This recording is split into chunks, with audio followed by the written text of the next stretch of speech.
본 에피소드는 제가 처음부터 끝까지 직접 만들어 지어낸 이야기로 각색의 목적이 아닌 무단으로 카피하는 행위는 금지한다는 점 양해 부탁드립니다.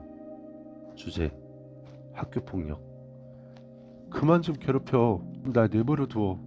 미안해. 용서해줘. 몰랐어. 그땐 이렇게 될 줄 몰랐어. 난 그때의 기억이 이렇게 생생한데 너는 괜찮아 보이네. 내 상처가 아물질 않았는데 어떻게 내 머리에서 잊혀지겠어? 하지만 난 그 이후로 나쁘게 살지 않았어. 착하게 살았다고. 열심히 살고 잘 되기 위해 노력했어. 너에게 상처 줬던 건 정말. 남들과 같은 평범한 어느 날 오후였다. 내 이름은 김상호. 가족들과 외식을 하고 있다. 오래간만에 가족들과 맛있는 음식을 먹으니 기분이 매우 좋다. 특히 자주 보기 힘든 아버지와 함께라서 더욱 기분이 좋은 듯했다. 상호야, 이제 고등학교에 들어가는 만큼 공부도 열심히 하고 친구들하고도 잘 어울리고 행복한 학교 생활해야 된다. 알겠지? 에이, 그럼요. 중학교 때는 제가 전학을 온 지 얼마 안 되다 보니까 친구가 없긴 했는데 이번에는 친구도 만들고 공부도 하면서 잘 지내봐야죠. 그래, 잘 생각했다. 힘든 일 있으면 언제든지 얘기하고 학교 친구들 괴롭히고 그러면 안 된다. 지금 어리다고 생각하고 행동을 막 할지 모르겠지만 그것이 나중에 어떠한 영향을 끼칠지는 아무도 모르는 거란다. 지금 같은 시기에 상호 네가 어떻게 하냐에 따라서 너의 인생에 많은 변화가 있을 거다. 아빠도 참 그렇게 어려운 말 하면 내가 알아듣나 뭐. 그리고 친구들을 괴롭히다뇨. 제가 그럴 힘이나 있나요? 키도 작고 몸도 작은데. 나도 아빠처럼 얼른 키도 크고 몸도 커졌으면 좋겠어요. 때가 되면 다 크게 되어 있다. 그리고 세상엔 힘보다 지혜가 필요하고 친구가 필요한 거야. 명심해라. 알겠어. 나는 이때까지만 해도 아빠가 하는 말을 귀담아 듣지 않았고 내가 나이를 먹은 후에도 후회는 했지만 진심으로 이해하진 못했다. 그럴 수 있는 나이라고 생각했고 또 그래도 되는 나이라 생각했다. 고등학교를 입학하고 새로운 반이 정해지자 중학교 때와는 사뭇 다른 분위기였다. 같은 반 친구들은 공부하기 바빴고 공부를 안 한다 하더라도 조용히 책상에서 잠을 자거나 중학교 때부터 같은 학교를 다녔던 친구들끼리 얘기하기 바빴다. 나는 중학교 때 지금 살고 있는 지역으로 이사를 오면서 전학을 왔었기 때문에 친구들을 만들 시간이 없었고 고등학교를 올라가면서 새롭게 시작하자는 마음을 먹게 되었다. 그렇게 한 달이 지났을 때쯤 나에게 공부 잘하는 친구가 말을 걸어왔다. 난 이호진이라고 해. 선생님 심부름 때문에 기본 인적 사항들을 적어 받아서 가져오라고 하셨어. 그러니까 빨리 좀 써서 나한테 좀 줘. 알겠어. 근데 기분 안 좋은 일 있어? 기분 나쁜 거 같은 말투인데. 신경 쓰지 마. 원래 그러니까. 그래. 이 친구의 이름은 이호진. 우리 반에서 작고 힘없는 공부만 하는 친구다. 오래 본 건 아니지만 항상 의기소침해 보이고 말이 없었다. 그런데 나에게 말을 걸 때 굉장히 기분 나쁜 느낌을 받았다. 원래 말투가 그런 거라고 하니 더 이상 나쁜 생각을 하지는 않았고 어쨌든 말을 처음 걸어줬다 보니 이것저것 물어보면서 금방 친해질 수 있었다. 둘도 없는 친구의 느낌은 아니었지만 그래도 반에서 친구를 할 만한 애가 없었기 때문에 가끔 어울리곤 했다. 그렇지만 속으로는 늘 답답했고 마음에 안 드는 부분은 커져만 갔다. 반에서 조용히 있던 나는 금세 2학년이 되었고 이호진 말고도 여러 명의 친구들이 생겼다. 그러면서 나의 학교 생활은 순탄하게 흘러가는 듯 했다. 그러던 어느 날 다른 반 1친 친구들이 나를 괴롭히려고 반으로 찾아왔고 나에게 무작정 시비를 걸고 욕을 하며 공격을 했다. 이전에 복도에서 한번 부딪히고 사과를 했지만 그 이유 때문인 것 같았다. 하지만 나는 지는 걸 좋아하는 성격도 아니었고 활발하고 불같은 성격이었기에 맞서 싸워 이겼고 나쁜 친구들도 더 이상 나를 건드리는 게 싫었는지 이런 일이 점차 사라졌다. 그런데 무슨 이유 때문일까? 오히려 나에게 같이 어울리려고 하는 일진 친구들이 점차 늘어났고 어느새 나는 반에서 안 좋은 친구들과 어울리는 안 좋은 부류의 사람이 되어 있었다. 이렇게 되어버린 것은 너무도 자연스럽게 당연하게 흘러갔다. 어떤 친구를 만나느냐가 중요하다고 했던가? 친구들이 많이 생기면서 나의 학교 생활은 즐겁기만 했고 그 무엇도 두려울 것이 없었던 나는 점점 더 막 나가기 시작했다. 담배를 피우기 시작했고 술을 마시게 되면서 공부는 하지 않고 놀기만 했다. 이런 하루하루가 지루한 공부를 하는 것보다 훨씬 즐거웠다. 지금 생각해보면 결국 친구들이 하니까 나도 어울리기 위해 따라한 게 아닌가 라는 후회 아닌 후회를 해본다. 그렇게 2학년이 지나 나는 3학년이 되었고 전교생 수가 그렇게 많지 않아 2학년 때 같은 반이었던 친구들이 그대로 3학년 같은 반으로 올라오면서 별다를 게 없는 학교 생활이 되어버렸다. 나와 함께 친구들은 점점 짓궂은 장난들을 치기 시작했고 체격은 2학년에서 3학년으로 올라오는 동안에 키가 자라고 체격 또한 점점 커지기 시작했다.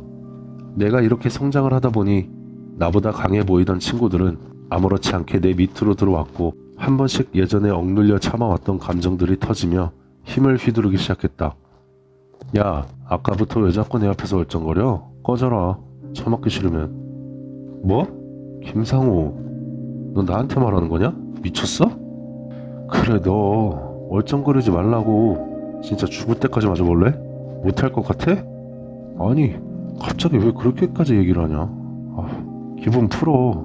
일단 내 자리로 돌아갈게. 학교에서 학생이 힘자랑하는 게 어른들에게는 별거 아닌 걸로 우습게 보일진 모르겠지만 학교에서 힘이란 권력과 다름없었다. 태어나 처음 해보는 단체 생활.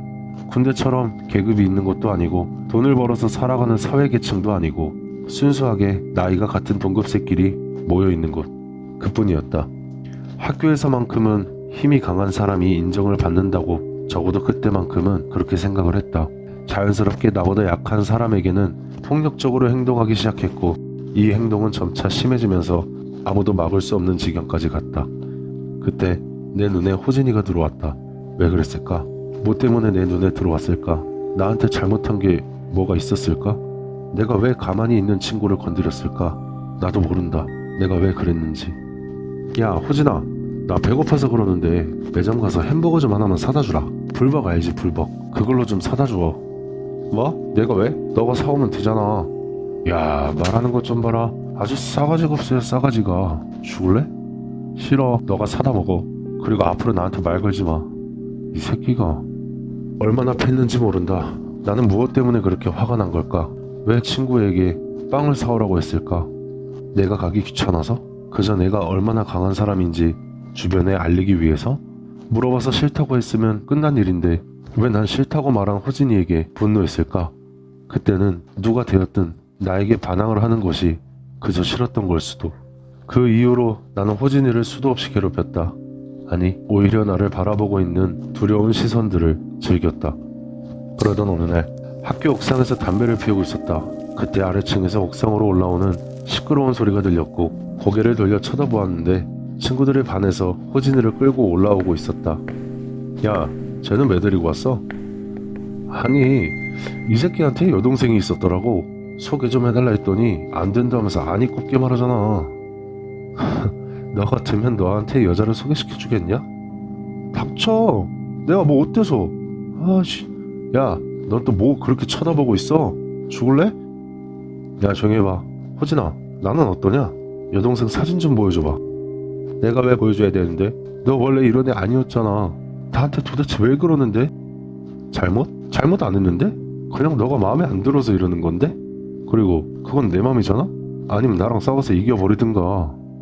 내가 너랑 똑같은 사람들하고? 싫어, 그런 건. 그만 좀 괴롭혀. 지랄하네. 내가 한참 때리고 있을 그때 예상치 못한 일이 벌어졌다. 야, 이호진, 너 뭐해? 뭐 거기서 뛰어내리기라도 하려고? 허세 부리지 말고 내려와라. 김상우, 너가 나를 괴롭히고 때리기만 해서 내가 힘들어한다고 생각하겠지? 너는 지금 내가 너한테 맞고 괴롭힘 당한 게 억울하고 아프기만 해서 이런 행동을 하는 거라 생각하겠지? 아니, 넌 지금 이 순간까지도 내 인생을 망가뜨려 놓고 있어. 내가 죽으면 끝날 거야. 그리고 죽어서도 너희들 절대 용서 안 해. 야! 자살이었다. 그때는 내가 그렇게 만든 게 아니라며 합리화했다. 학교는 시끄러워졌고 호진이의 죽음으로 학교 폭력에 관한 조사가 실시되었다. 이번 사건은 뉴스에 보도될 만큼 일이 커졌고 나는 자연스럽게 주동자로 끌려갔다. 경찰 조사와 부모님들의 질책 그리고 안 좋은 분위기로 인해 나는 학교를 다닐 수 없게 되었다. 그보다 더 힘들었던 건 나도 모르는 이 감정이 바로 죄책감이었다는 것이다. 한동안은 집안에 틀어박혀 아무것도 하지 않고 시간을 보냈다. 비슷한 의미로 충격을 받은 것은 내가 친구라고 생각했던 애들은 내가 이렇게 나락으로 떨어져 버리자 본인들은 맞고 싶지 않아서 어울려주고 억지로 했다고 말을 하며 나를 배신해버렸다는 것이었다. 후회했고 또 후회했다. 호진이가 죽지 않고 살아만 있었다면 용서를 빌고 싶었다.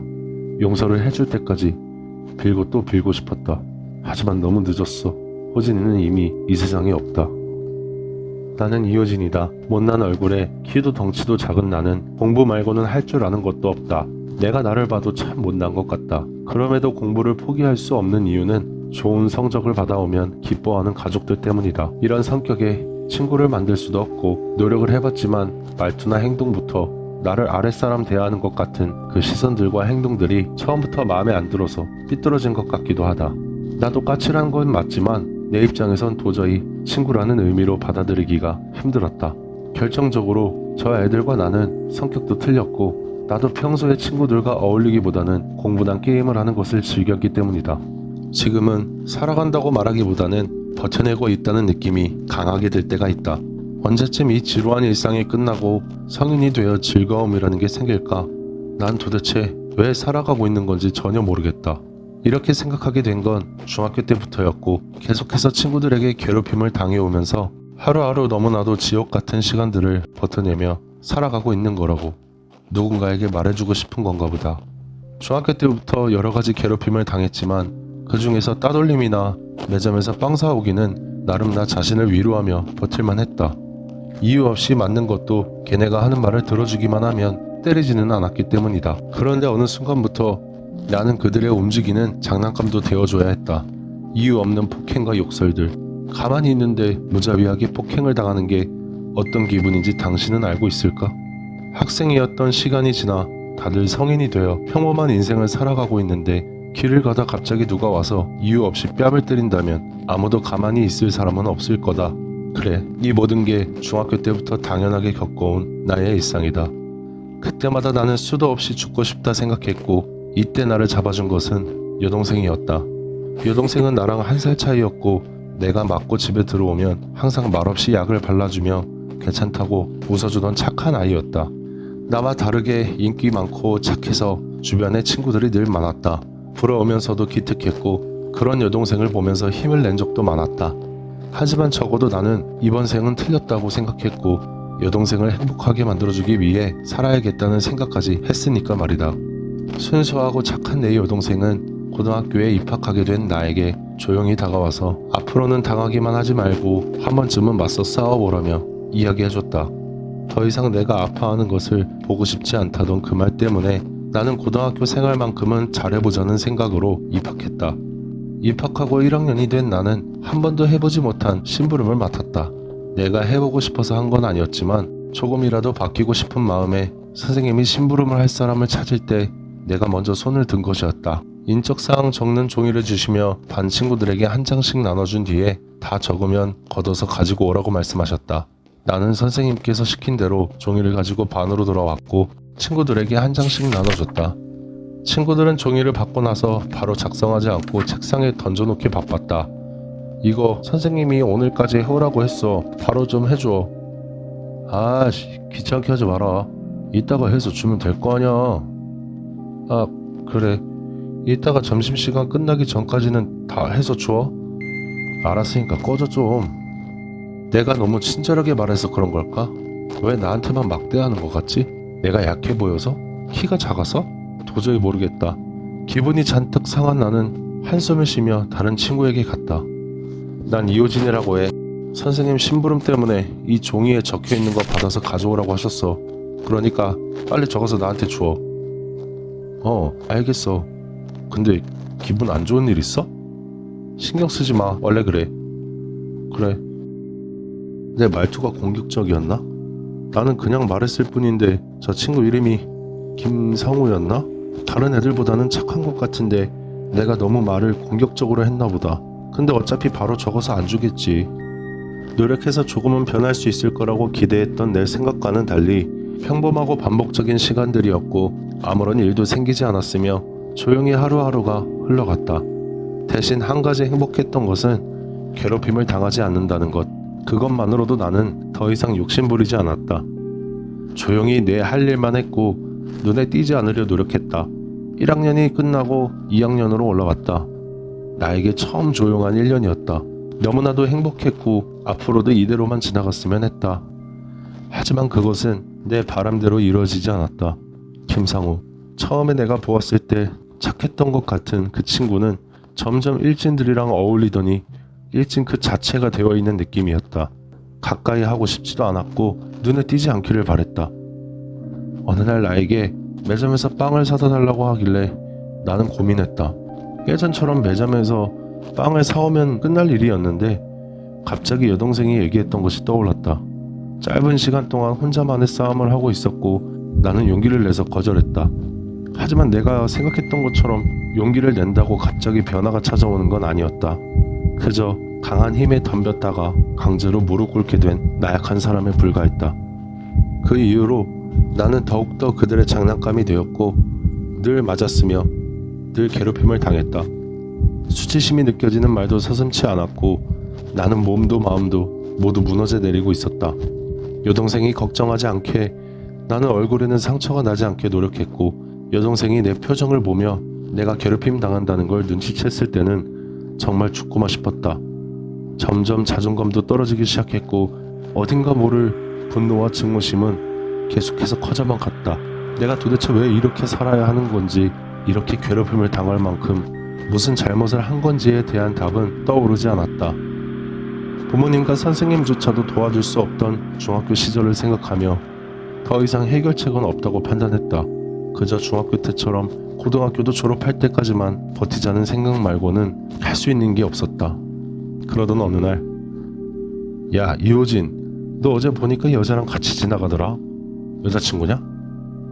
여자친구 아니야, 신경 쓰지 마. 얘는 아직도 말을 싸가지 하네. 야, 그리고 여자친구가 아니면 누군데? 어? 여동생이야. 여동생? 와, 너랑 하나도 안 닮았던데? 너 같은 놈한테 그런 여동생이 있다니 신기하네.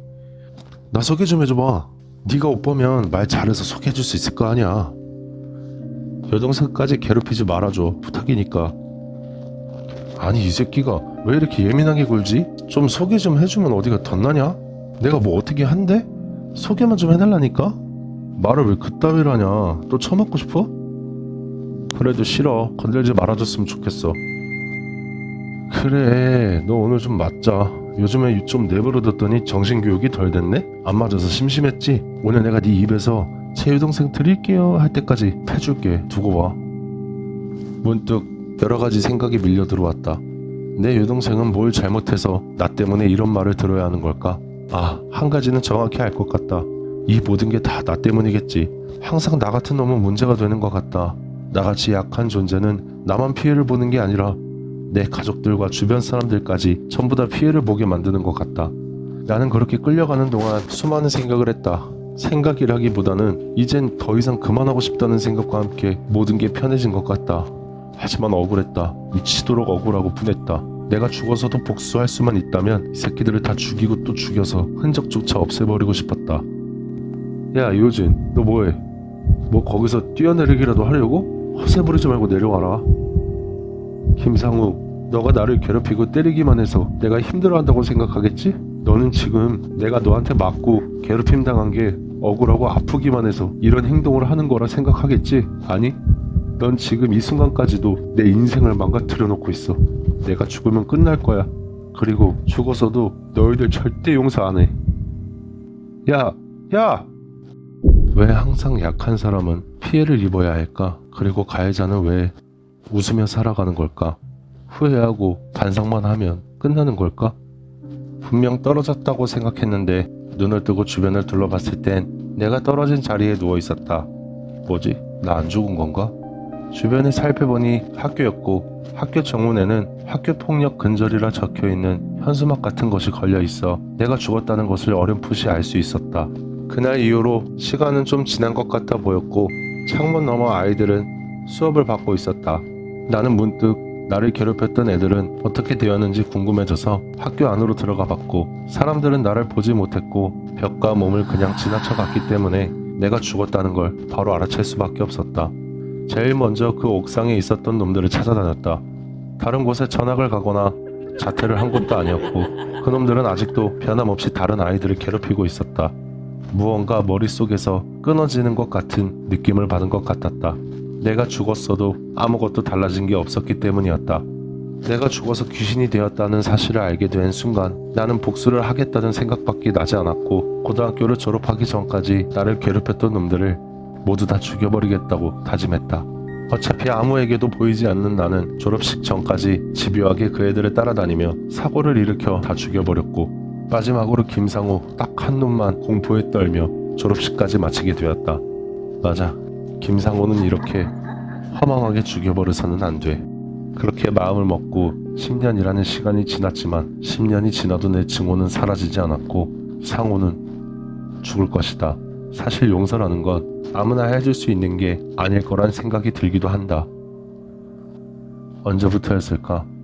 자꾸 호진이가 눈에 보이는 것 같다. 너무 무섭게 생긴 모습이었고 머릿속에서 잊혀지지가 않는다. 뭐지? 왜 자꾸 내 눈에 보이는 거지? 재수없게. 내가 죽인 것도 아니잖아. 한동안 나를 괴롭히던 호진이의 잔상은 며칠이 지나 더 이상 보이지 않았다. 마음속으로 오랜 시간 많은 용서를 구했고 나 또한 살아가야 했기에 나는 다시 한번 이겨내고자 움직였다. 마음 한편에 무거운 짐을 가지고 살아가면서도 사업도 성공해 경제력도 생기고 결혼도 하며 애를 낳아 가정도 만들었다. 평생 행복할 것만 같던 내 인생이었다. 내 인생에 가장 행복하다고 느꼈던 순간 무슨 일을 해도 뜻대로 잘 되지 않았고 점점 안 좋아만 지는 내 상황이 이해가 되지 않았다. 사업은 이유도 모른 채 망해 부도가 났고 아이가 갑자기 아프기 시작했다. 하지만 돈이 없어 적절한 치료를 받지 못했고 아이는 죽기 직전이었으며 그로 인해 아내는 정신적으로 병들기 시작했다. 말도 안 되는 상황들이 계속해서 한 번에 몰아쳤다. 마치 태풍처럼. 혹시나 신이라는 게 있다면 나에게 너무 큰 벌을 주는 것이 아닌가라는 생각까지 했다. 하지만 그 모든 일들은 시작일 뿐이었고 결국 교통사고를 맞이하며 내 아내와 아이는 이 세상에서 사라졌다. 나에게서 가장 소중한 것들을 빼앗아갔다. 더 이상 아무런 감정이 들지 않아 살아갈 이유를 찾을 수 없었다. 내가 없어져야만 이 모든 고통이 사라질 것만 같았다. 번개탄을 3개나 사서 한적한 공터를 찾아 불을 피우려 하던 그때 김상우, 너는 이런 걸로 널 찾아올 사람들이 많아서 기억이 잘 안 나나 보네. 이렇게 다시 보게 되니 진짜 반갑다. 나 호진이야. 이호진? 그래. 혹시 나 자살하고 나서 10년 동안 행복하게 잘 지냈어? 가해자로서의 삶은 어땠어? 반성하고 후회하면서 살아가니 마음이 편해지던가? 넌 이미 죽었는데 어떻게 내 눈에 보이는 거야? 그런 거 신경 쓰지 마. 근데 혹시 기억나? 너 때문에 내가 죽었던 순간? 그 자리에 있던 사람들은 이미 죽고 없어. 내가 다 죽여버렸으니까. 이제 상호 너 차례인데 번개탄으로 쉽고 편하게 죽겠다는 거야? 다 참 어이가 없네. 졸업식 때까지 애들을 죽였던 게 너였단 말이야? 왜 나한테는 이제 와서? 그래, 너한테는 그저 어렸을 때에 일어났던 일뿐이겠지. 옛날 일이야. 하지만 넌 가해자 아니야? 내가 아직도 널 잊지 못했는데 너가 날 잊어버리면 안 되지. 널 잊은 적 없어. 적어도 계속 미안한 마음은 들었다고. 그때는 장난이고 실수였다고. 아, 나도 잘 알아. 나도 그냥 지금까지 너한테 장난친 것 뿐이야. 장난을 치다 보니까 실수로 상호 니네 가족을 다 죽여버렸지 뭐야? 항상 너희들이 하던 말들이잖아. 장난과 실수. 제발 저리 좀 가. 나 몰랐단 말이야. 그게 몇 년 전 일인 줄 알아? 나한텐 아직 상처가 있는데 너는 시간이 지나면서 참을만 했고 행복하니까 잊혀졌나 봐. 난 그 시절 그대로인데 어떻게 잊겠어? 하지만 난 그 이후로 나쁘게 살지 않았어. 착하게 살았다고. 열심히 살고 잘 되기 위해 노력했어. 너에게 상처 줬던 건 정말 미안해, 호진아. 이미 늦었어. 모든 것이 끝나고 난 후 갑작스럽게 밀려온 허탈함과 공허함으로 아무런 생각이 없어진 나는 홀리듯 학교로 터벅터벅 걸어갔다. 학교 근처에 다와갈 쯤에 학교에선 시끄러운 소리가 들렸다. 학교 관계자들과 무당이 뒤섞여 무슨 의식을 치르고 있는 듯 했다. 그야 당연하지. 상호를 기다리는 10년 동안 내 눈에 거슬리는 녀석들을 모두 죽여버렸으니까. 하지만 지금은 아무런 생각도 들지 않는다. 갑자기 배가 너무 고파졌고 의식을 치르는 곳에 차려진 식탁으로 걸어가서 밥을 먹기 시작했는데 갑자기 무당이 소리쳤다. 이건 도대체 어떻게 이렇게 지독하고 악한 귀신이 있을 수 있지? 아줌마가 무슨 상관이야? 내가 보여? 보이고 말고 너처럼 오래되고 증오로 가득한 귀신은 처음이구나. 도대체 무슨 원한을 품고 저승으로 못 가고 있는 것이냐? 하단 굿이나 마저 해. 신경 쓰지 말고. 내가 자네에게 도움을 줄 수도 있을 거야. 뭐 이젠 다 끝났으니까 말해주지. 이 학교에서 학교 폭력을 당하고 자살했다. 됐지? 꼴을 보아하니 복수라도 한 모양이군. 당연한 거 아니야? 자네에게 살해당한 영혼들은 자네를 위해 많은 기도를 올렸어. 심지어 무덤까지 찾아가 기도를 올렸단 말이야. 그 용서를 받아주려고는 하지 않았나? 지금 웃는 건가? 웃음밖에 안 나오네. 그 새끼들이 죽는 건 당연한 거 아니야? 죽는 게 당연하다고? 그저 그게 이유인가? 아니, 그야 당연히 그 새끼들이 날 이렇게 만들고도 잘 살고 있었으니까.